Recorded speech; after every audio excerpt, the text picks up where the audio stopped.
Aleluia. Antes de vocês sentarem,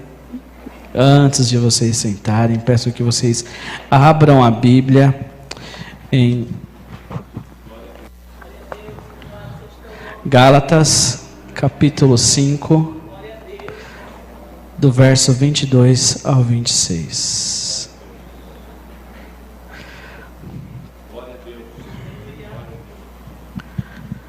Aleluia.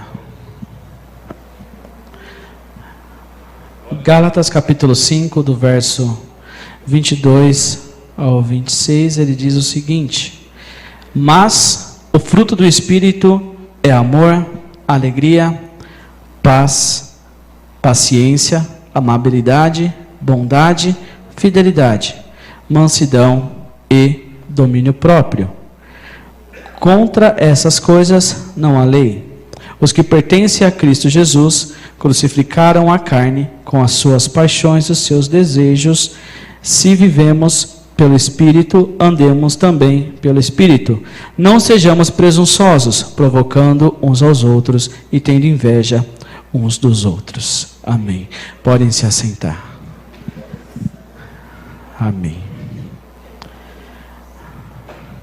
Aqui nesse versículo que acabamos de ler, no verso 23, eu quero falar sobre uma palavra chamada domínio próprio. Domínio próprio. Muitas pessoas, em situações, nós às vezes não temos o domínio próprio. Isso é desde o pequeno ao maior, do mais experiente ao menos experiente.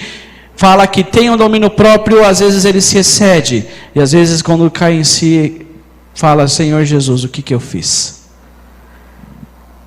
Então é o tema que eu quero falar hoje, nessa noite, sobre o domínio próprio. Hoje de manhã, estava indo trabalhar, tranquilo, dirigindo. Daqui a pouco um cidadão na minha frente, ninguém na frente dele, ele estava ali a 10 por hora.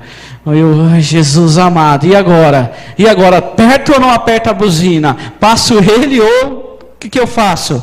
Minha esposa do lado, como ela viu que eu estava preparando a mensagem de hoje, olha o domínio próprio, falei, ai Jesus, me ajuda.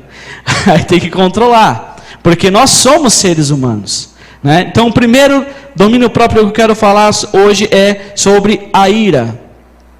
Ira. É proibido se irar? Não é. Na Bíblia fala que nós podemos irar, mas ela fala: ireis, mas não pequeis. São 3 palavras que acabam fazendo coisas em nossas vidas que nos leva à perdição. Quando a pessoa está com a cabeça quente, ela se ira, ela meio que se cega, ela não sabe aquilo que está fazendo e ela vai e comete uma besteira. E depois que cometeu a besteira, que vai cair em si aquilo que foi feito. Mas aí, como existe o velho ditado, o leite já foi derramado. Já cometeu o que tinha cometido, agora só vai colher as consequências. Falando sobre isso, sobre essas consequências, vou falar aqui sobre, na Bíblia, peço que vocês abram em João, capítulo 18, versículo do 6 ao 13.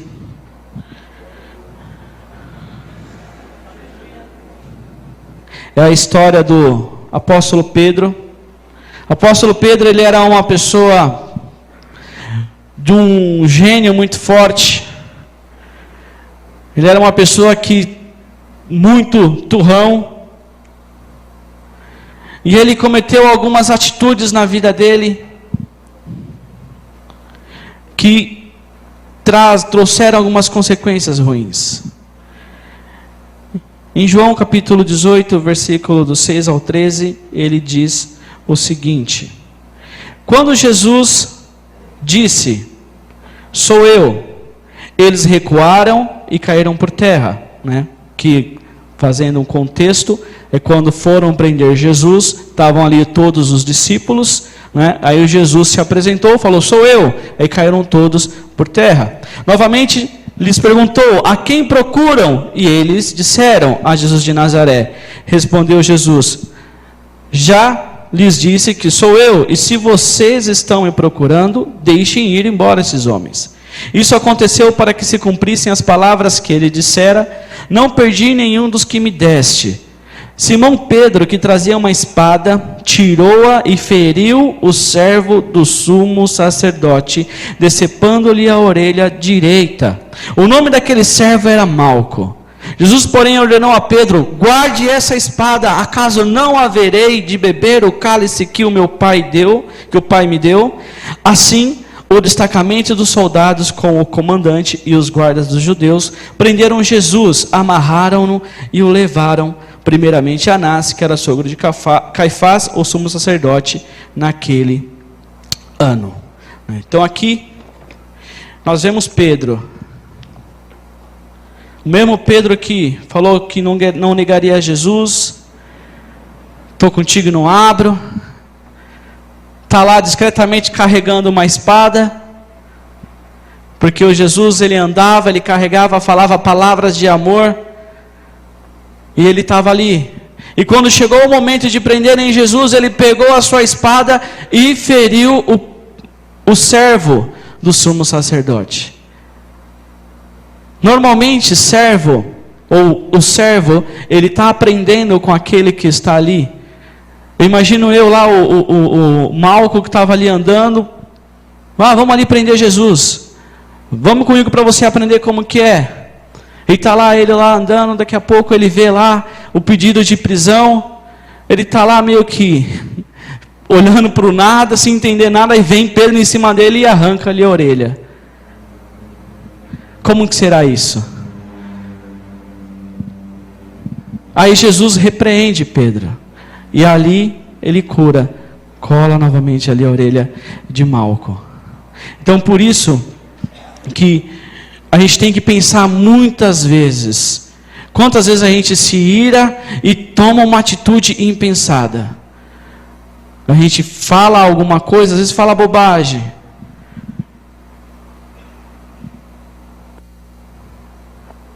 Tem um versículo, tem Efésios, capítulo 4, versículo 26 e 27, não precisa abrir.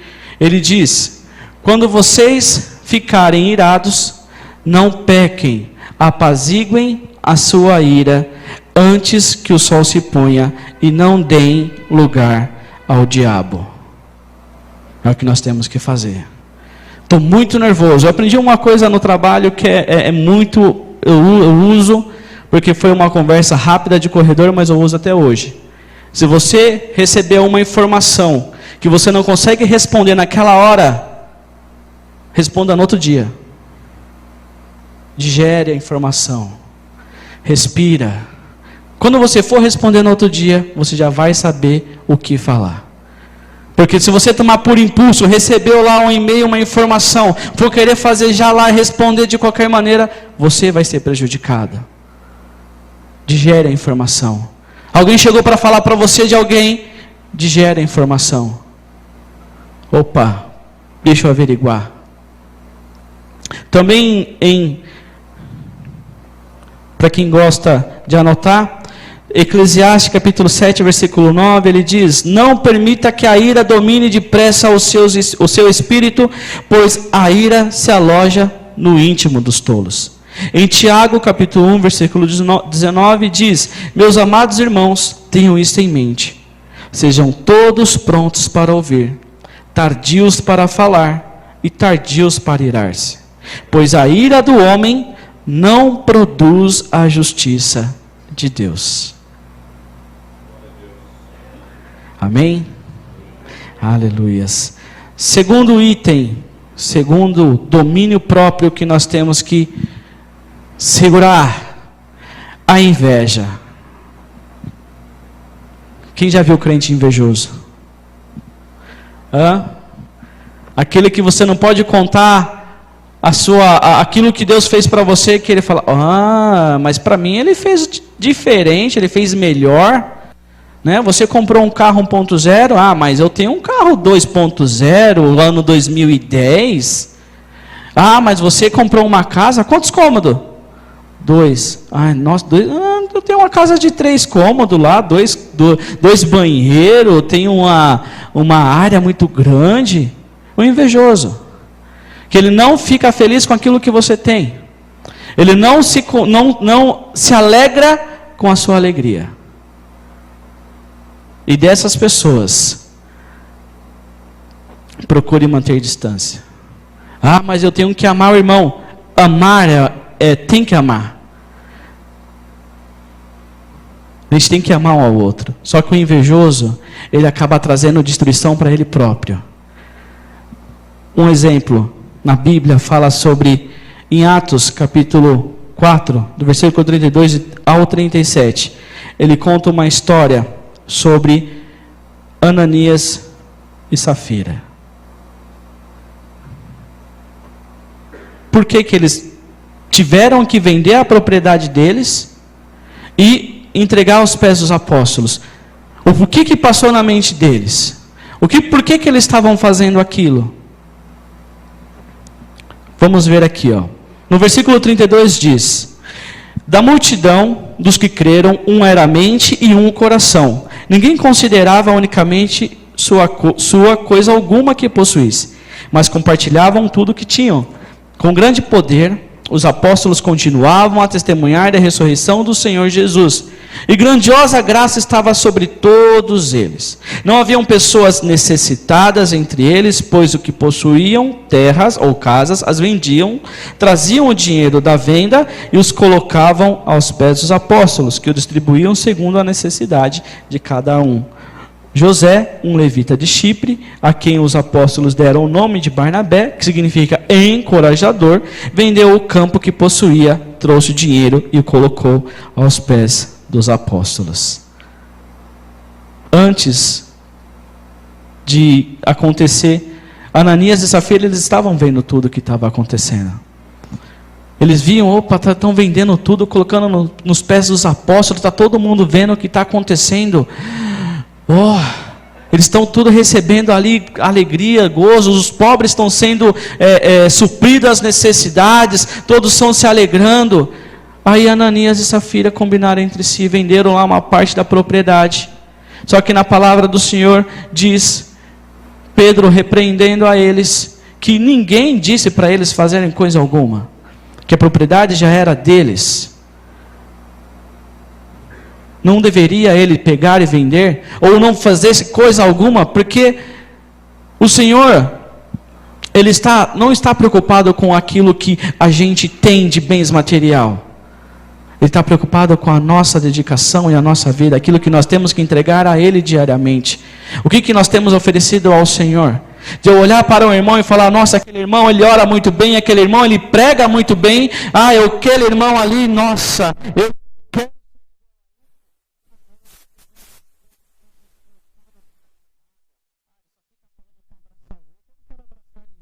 eu vou sair, vou ficar lá fora um pouco lá tomando uma água, depois eu volto, né? Então, o que está acontecendo? O que você tem que fazer para que essa situação de inveja não venha a invadir o seu coração? Porque a inveja ela leva à mentira, e a mentira à destruição. Porque o invejoso ele não é verdadeiro, o invejoso ele é mentiroso. Quando a gente ensina nossos filhos, ele começa a mentir. A primeira coisa que a gente fala para ele, filho, quem é o pai da mentira? É o diabo. E você é filho dele? A criança já fica, não pai, não. A mesma coisa nós. Às vezes uma mentirinha no trabalho, não é nada, é uma mentirinha. Eu estou com uma inveja santa. Eu não sei o que é isso. Uma inveja santa, não existe. É coisas do mundo que estão querendo trazer para dentro da igreja. Não existe isso. Se você um dia já falou isso ou fala isso, pare já. O que nós devemos fazer? É nos alegrar com nossos irmãos, chorar com aqueles que choram, se alegrar com aqueles que se alegram. Aleluias.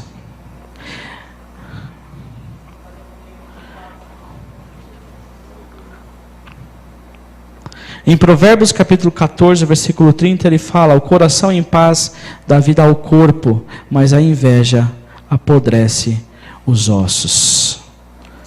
É o que a inveja faz. Terceiro, o orgulho. Ser orgulhoso. Ter orgulho é uma coisa. Ter orgulho. Ser orgulhoso é totalmente diferente. As pessoas, elas tendem, quem é o orgulhoso, né, ele tende a se exaltar. Né? Imagine, vou falar de mim. Eu não sou assim, mas eu vou falar de mim para não falar de ninguém. Porque é melhor eu falar de mim do que falar de alguém.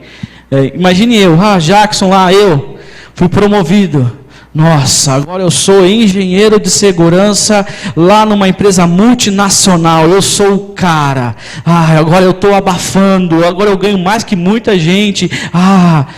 Não pode, precisa fazer isso. Os orgulhosos. O que os orgulhosos vão ganhar?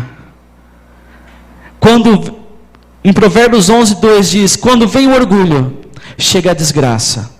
Mas a sabedoria está com os humildes. Temos que ser humildes. Se nós temos o que temos, é porque Deus nos abençoa conforme o esforço que nós fazemos.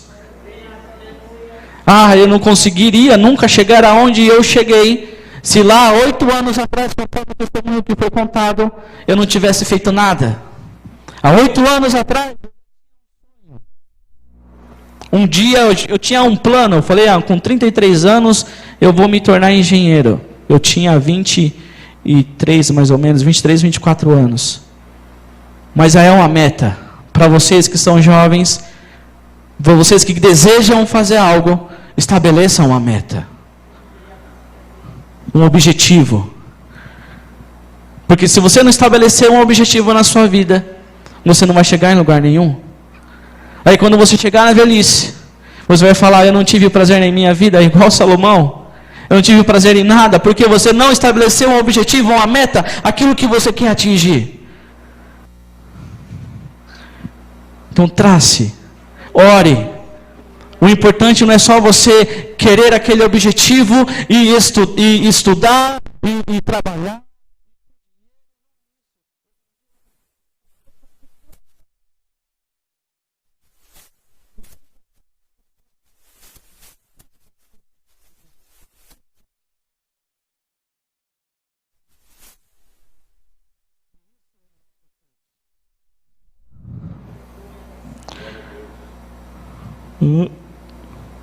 Em Provérbios 13, versículo 10 diz: o orgulho só gera discussões, mas a sabedoria está com os que tomam conselho. Em Provérbios 16, versículo 18, também ele fala que o orgulho vem antes da destruição, o espírito altivo antes da queda.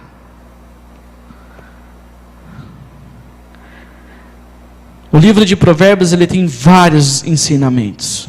Muitos ensinamentos, que se você pegar aquele ensinamento e guardar no seu coração, você não vai ser enganado. Você vai ser próspero, você vai ser sábio. A sabedoria sem entendimento não tem valor algum. Você tem que ser sábio, mas ser sábio e pedir entendimento para o Senhor.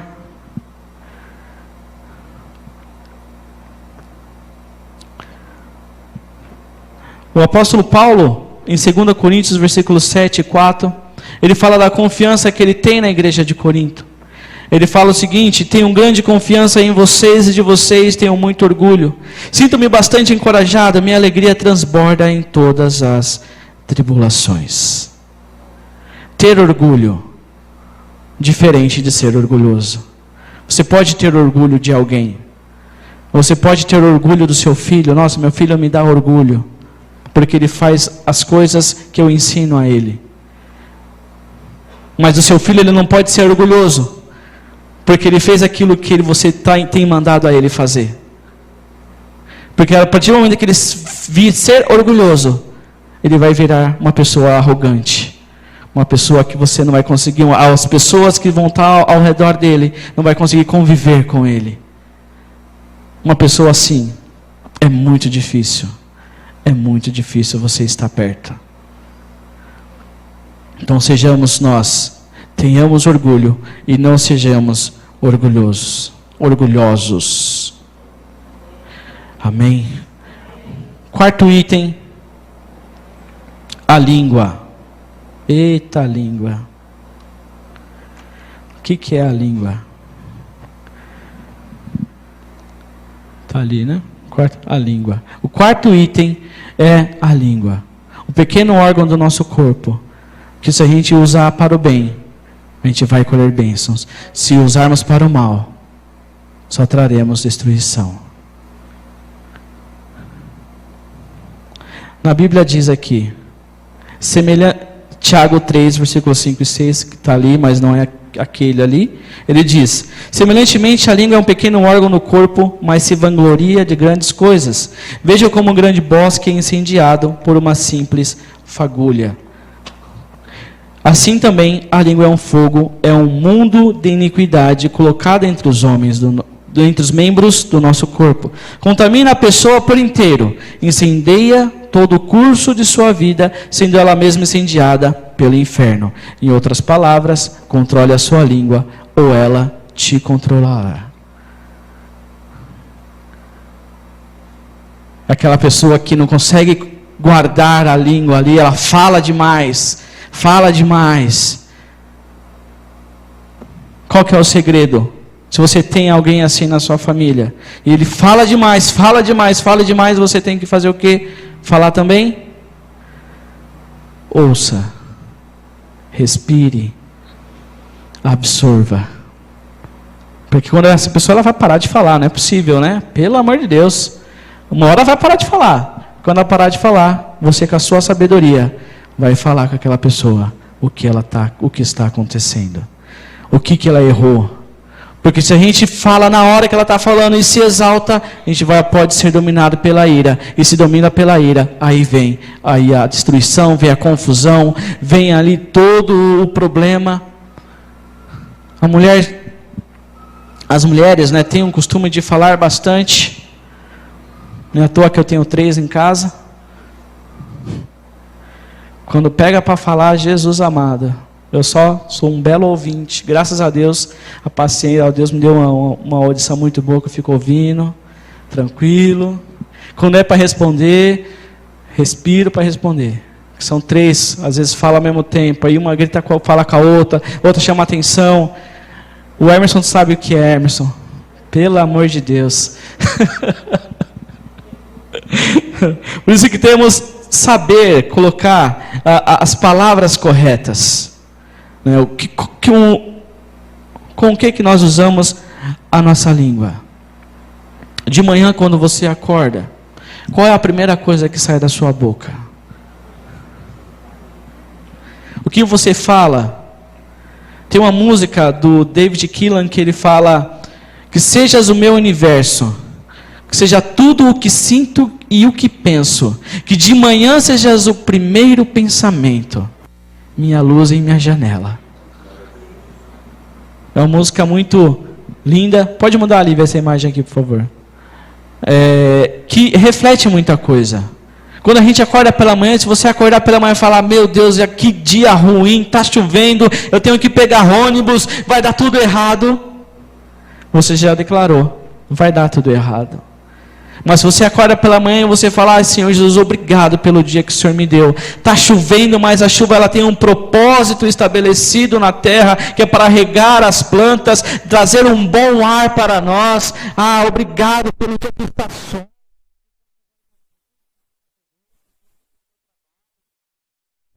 Agradecer a Deus por tudo que Ele tem feito por nós. Algo que eu fico impressionado, eu fico analisando muito, que tem no meu trabalho 3 massoterapeutas que são deficientes visuais. E eles não conseguem ter essa oportunidade de falar: Senhor, obrigado, porque eu posso ver uma árvore que o Senhor fez com a sua perfeição. Obrigado porque eu posso ver o céu azul, as nuvens, e nós maldizemos o nosso dia. E nós falamos mal daquilo que nós temos, daquilo que nós possuímos. Por que acontece isso? Porque falta conhecimento, falta sabedoria, falta entendimento da palavra de Deus. Em Provérbios capítulo 12, versículo 18 diz que há palavras que ferem como espada, mas a língua dos sábios traz a cura. Em Provérbios 11, versículo 12 diz: o homem que não tem juízo ridiculariza o seu próximo, mas o que tem entendimento refreia a língua. Em Provérbios 17, 20 também diz: o homem de coração perverso não prospera, e o de língua enganosa cai na desgraça. Muitos conselhos que traz em Provérbios sobre o que nós falamos. Muitos ensinamentos que nós já tivemos aqui, se você colocar em prática. Você falar para o seu filho pequeno desde já. Eu falo isso para minha Alícia. Falo, você quando crescer vai cuidar de mim. Porque você vai ser a minha médica. Porque você tem que profetizar. Você tem que falar para... Nem que tudo que você está gerando aqui, falando para os seus filhos, você está gerando algo no coração dele. E o Senhor está cuidando, está tratando, está fazendo com que isso no futuro se torne uma realidade. Então o que você tem feito pelo seu filho? Se você não fez, faça pelo seu filho desde já. Para que ele se torne amanhã uma pessoa melhor do que você. Mas se torne alguém da presença de Deus. Que ele seja um médico, seja um arquiteto, seja um engenheiro, alguém que não vai ajudar só a si, mas vai ajudar os outros, a população, a sociedade. É a nossa língua que tem isso. A nossa palavra tem poder. Estou finalizando a mensagem. O domínio próprio é algo que a gente precisa exercitar. É muito importante exercitarmos o domínio próprio. Não é porque às vezes o que nós falamos para os nossos filhos? Não ande com alguém que fica fazendo coisa errada, porque você vai se assemelhar a ele. Porque se você anda com alguém que está ali falando palavrão, fatalmente você falará palavrão. Se você está andando com alguém que usa droga, por mais que você não use, mas se a polícia parar vocês, você também vai preso.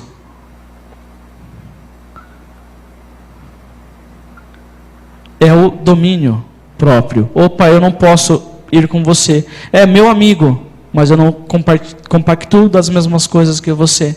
Eu sou diferente. Hoje em dia está mais fácil alguém do mundo levar você, os jovens ou alguém para uma balada, do que o jovem trazer essa pessoa do mundo para a igreja. Por quê? Influência. O cristão tem que ser um influenciador. Muita gente quer ser youtuber, né? Tem os influenciadores digitais. Você tem que ser um influenciador no seu trabalho. Você tem que ser um influenciador aonde você está. Que a pessoa possa olhar para você e falar: você tem alguma coisa diferente? O que você faz? Aonde você vai? Eu quero isso também. É você ser um influenciador. É você mostrar para aquela pessoa, não precisa falar nada, mas ela vai ver através da sua vida a diferença que Jesus está fazendo. Seja um influenciador.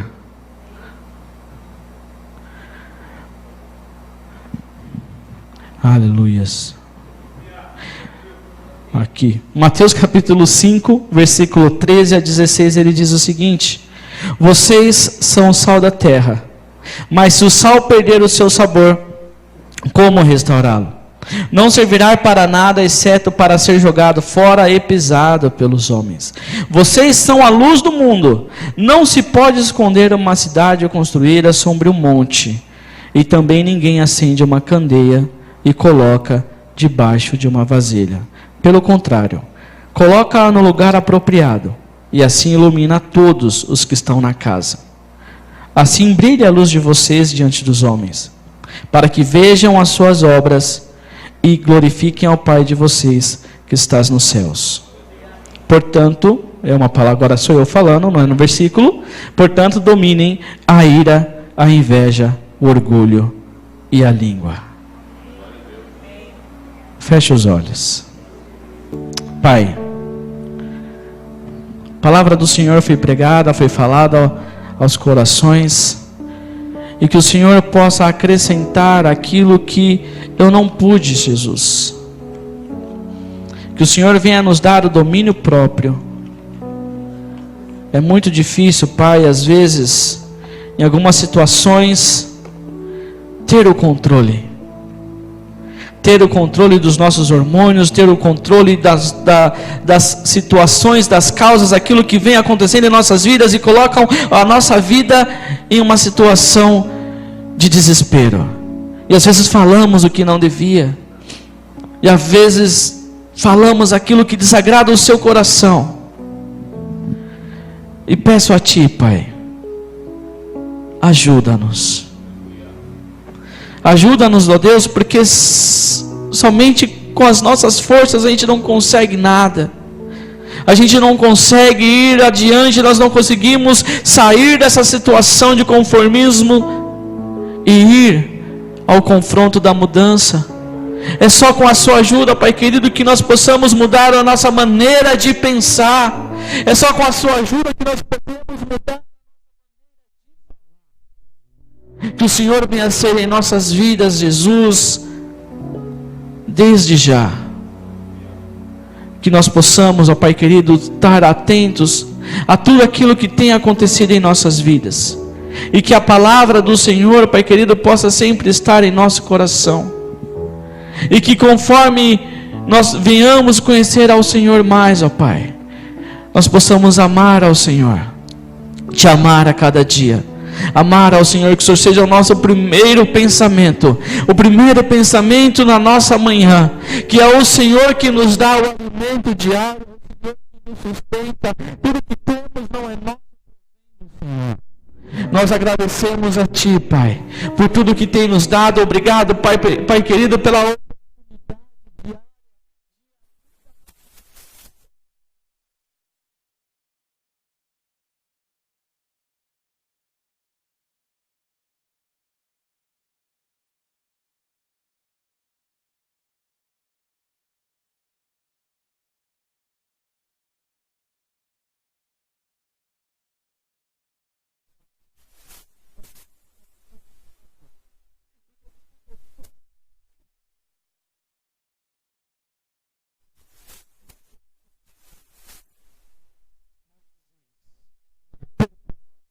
Nossas vidas, perdoa os nossos pecados.